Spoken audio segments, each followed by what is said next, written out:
Assalamualaikum warahmatullahi wabarakatuh. Halo teman-teman semua.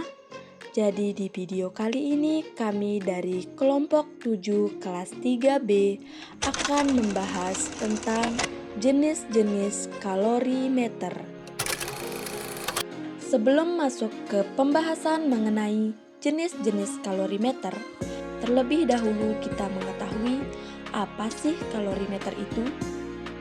Menurut Syarifuddin 2012, kalorimeter merupakan alat yang digunakan untuk mengukur jumlah kalori yang terlibat dalam suatu perubahan atau reaksi kimia. Dapat sama-sama kita lihat pada slide tersebut, merupakan gambar dari kalorimeter. Pada kalorimeter terjadi perubahan energi, yaitu dari energi listrik menjadi energi kalor. Sesuai dengan hukum kekekalan energi yang menyatakan bahwa energi tidak dapat diciptakan dan energi tidak dapat dimusnahkan. Selanjutnya, apa saja sih jenis-jenis dari kalorimeter itu? Kalorimeter dapat dibedakan menjadi dua jenis, yaitu kalorimeter bom dan kalorimeter sederhana.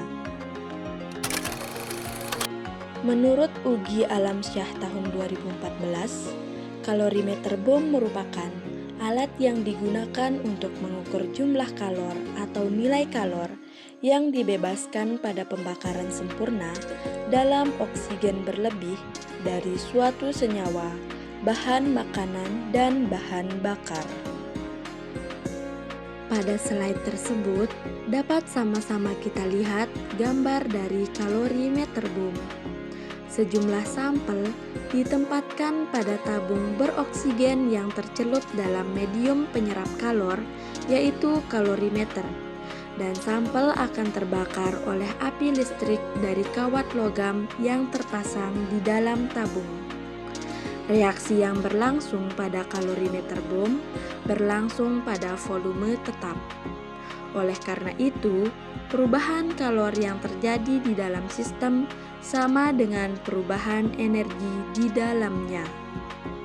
Reaksi pembakaran yang terjadi di dalam bom akan menghasilkan kalor yang diserap oleh air dan diserap oleh bom itu sendiri, sehingga dapat dihitung menggunakan rumus. Jika kalor yang terbuang ke lingkungan, maksudnya tidak ada kalor yang diserap oleh air maupun bom, dapat dihitung dengan rumus kalor reaksi sama dengan min kalor air ditambah kalor bom. Jika kalor yang diserap oleh air saja, dapat dihitung dengan rumus kalor air sama dengan M dikali C dikali delta T. Jika kalor yang diserap oleh bom saja, kalor dapat dihitung menggunakan rumus kalor bom sama dengan C bom dikali delta T, di mana M merupakan massa air dalam kalorimeter, C merupakan kalor jenis air dalam kalorimeter, delta T merupakan perubahan suhu, dan C bom merupakan kapasitas kalor bom. 2. Kalorimeter sederhana. Pengukuran kalor reaksi selain kalor reaksi pembakaran dapat dilakukan dengan menggunakan kalorimeter pada tekanan tetap, yaitu dengan kalorimeter sederhana yang terbuat dari gelas styrofoam. Berikut merupakan gambar dari kalorimeter sederhana. Kalorimeter ini biasanya dipakai untuk mengukur kalor reaksi yang reaksinya berlangsung dalam fase larutan. Misalnya, reaksi netralisasi asam basa, pelarutan, dan pengendapan. Pada kalorimeter sederhana, kalor reaksi adalah jumlah kalor yang diserap atau dilepaskan larutan, sedangkan kalor yang diserap oleh gelas dan lingkungan diabaikan. Dengan rumus, Q reaksi sama dengan min Q larutan ditambah Q kalorimeter. Q kalorimeter sama dengan C kalorimeter ditambah delta T. C kalorimeter merupakan kapasitas kalorimeter. Delta T merupakan perubahan suhu. Jika harga kapasitas kalorimeter kecil, maka dapat diabaikan, sehingga perubahan kalor dapat dianggap hanya berakibat pada kenaikan suhu larutan dalam kalorimeter. Dengan rumus, Q reaksi sama dengan min Q larutan. Q larutan sama dengan M kali C kali delta T. M merupakan massa larutan dalam kalorimeter. C merupakan kalor jenis larutan dalam kalorimeter. Delta T merupakan perubahan suhu.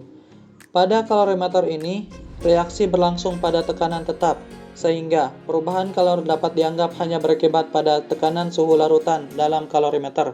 Dengan rumus, delta T sama dengan QV. Sekian dari kami kelompok 7. Semoga bermanfaat untuk kita semua. Terima kasih. Wassalamualaikum warahmatullahi wabarakatuh.